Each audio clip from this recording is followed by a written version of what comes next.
Hi everyone. Okay, so I'm going to show you some of the things we're going to need to do this fluid acrylic pour technique called a dirty pour. I'm going to bring you down here. What I've got is my slab mold, and then I have a PVC pipe that I got from my local hardware store. It's like 59 cents. This is a 2-inch, and then this one is a 4-inch. You can do this with a variety of different sizes. You could do smaller. You could do multiples within the mold. It's however you choose to do it. Use your imagination. Have fun with it.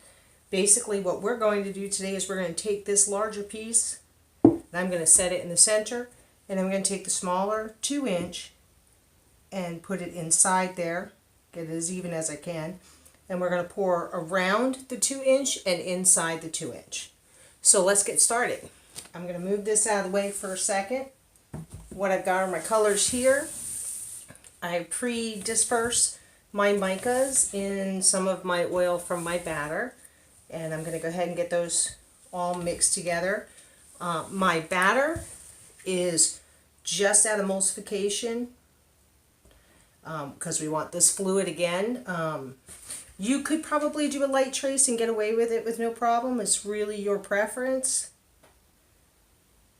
The majority of our batter is going to be white for this, just because I chose the blues and the white makes a beautiful contrast in the background. I don't use my stick blender once I mix my batter. I try not to overblend. I want things fluid for a lot of the techniques that I do. Go ahead and fill this.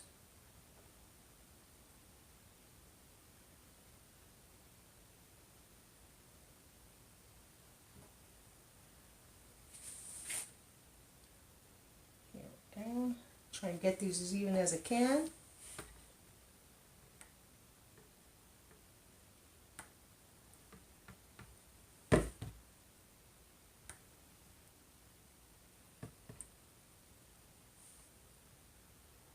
Do love this technique. It's a lot of fun. You can play with your colors, use as many colors as you like, or just a couple of colors. And like I said, you could switch up and use different size PVC piping to create larger splashes of color throughout. It looks pretty good. A little bit more in here. I'm also soaping at room temperature. My batter is about 83 degrees.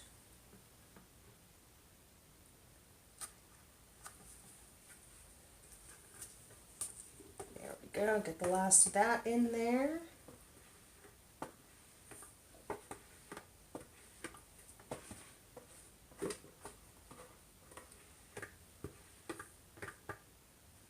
Alright, set this down. And then I hand stir in my colors. It does take a little bit longer. I know it's so much faster with a stick blender, but this way I ensure that my batter stays nice and fluid.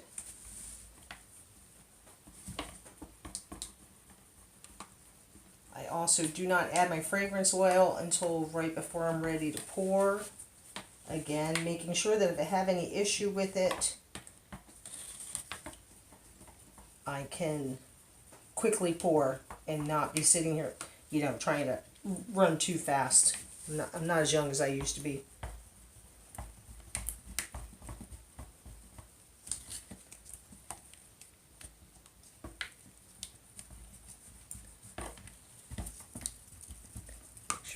Gets blended in there.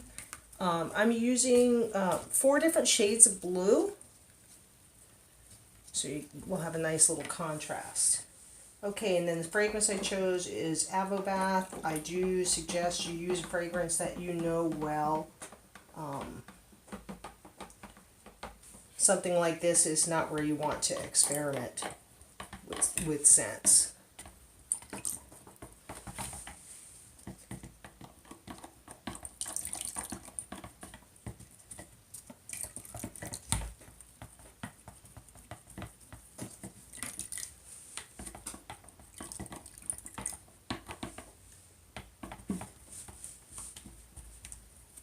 those mixed in.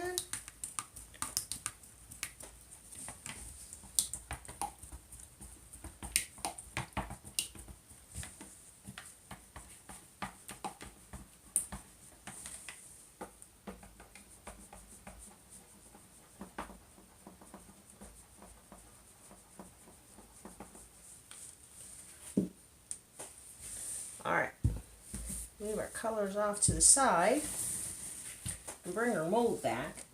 Now with your PVC, you can use a little beeswax or cocoa butter, whichever you prefer, to kind of secure it down.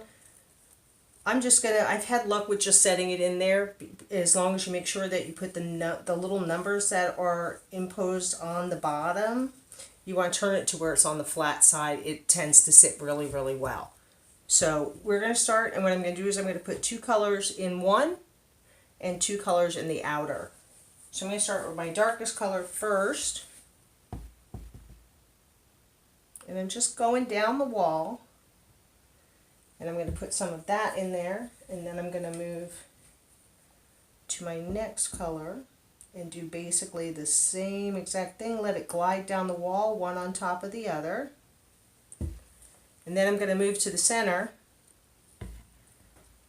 And I'm going to go ahead and do the same thing. Put that color down the wall. And put our next color.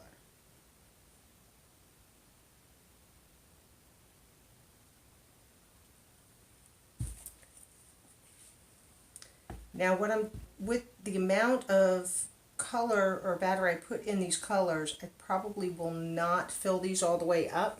You can do that if you want more color in yours. In this particular case, I wasn't going for that much color, so I wanted that contrast against the white. I'm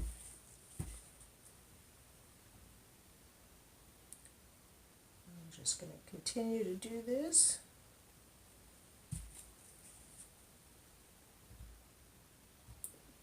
I almost put it in the wrong spot.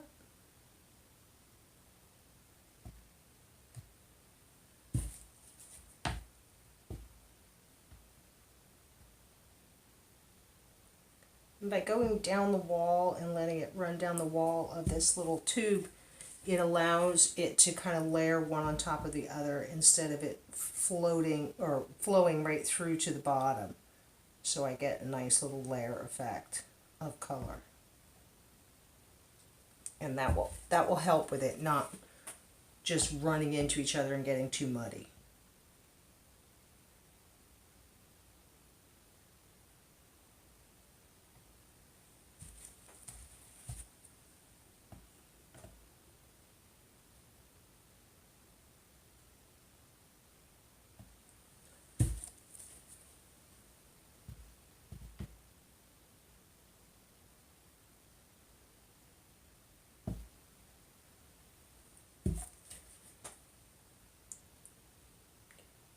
Checking myself.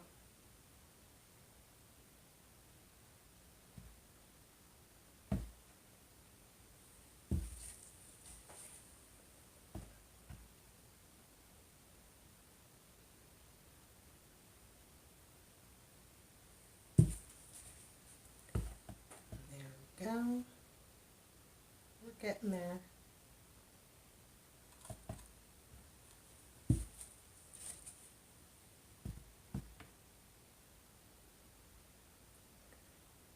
We do this, I paint with acrylic, fluid acrylic, and we do this technique we call an open flip cup,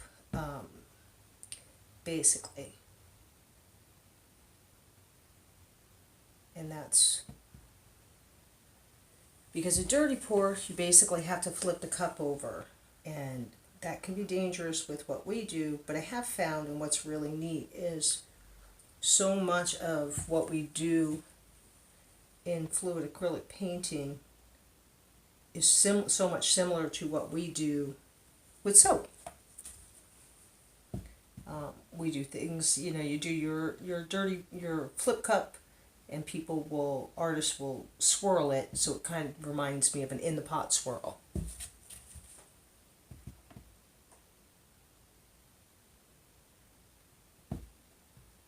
right, and there we go.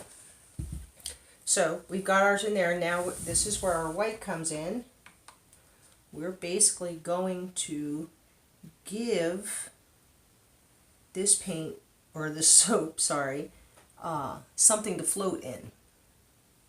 So by adding the white all the way around this, is now when we pull these tubes up, it's going to give it something to move with.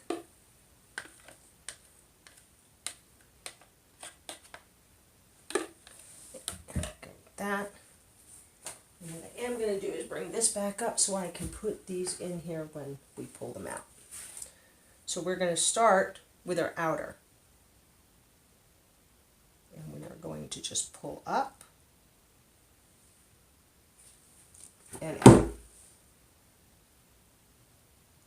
And then our center.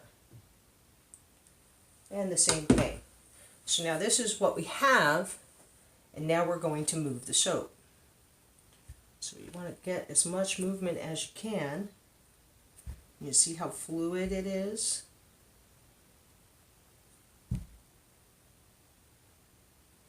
And get your pattern.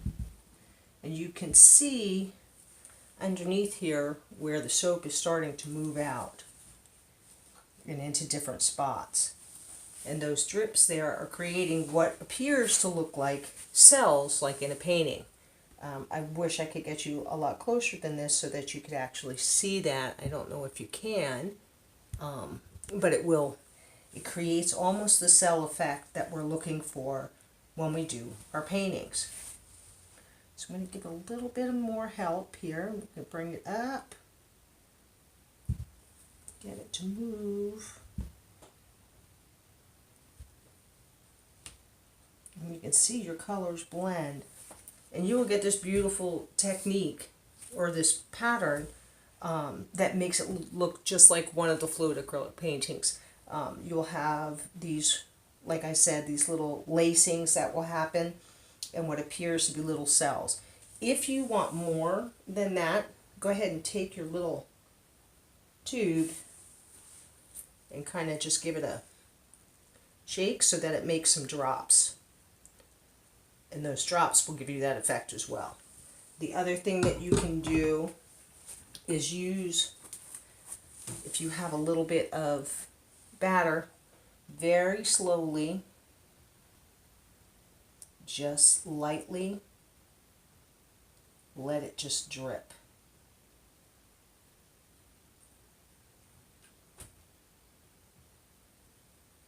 And as you let it drip, it'll make the perfect little cells within here. And I'll do this.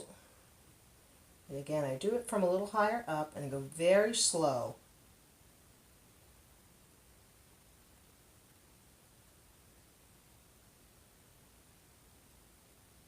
And it will make little patterns and little dots that will look like cells. But like I said, when you pull those tubes up, that dripping that goes down creates that as well. So that's the only way thus far that I have found for you to get anything that resembles a cell in any way. But that's our technique. Have fun with it. Use as many colors as you want, different size PVC tubing, and I can't wait to see what you create.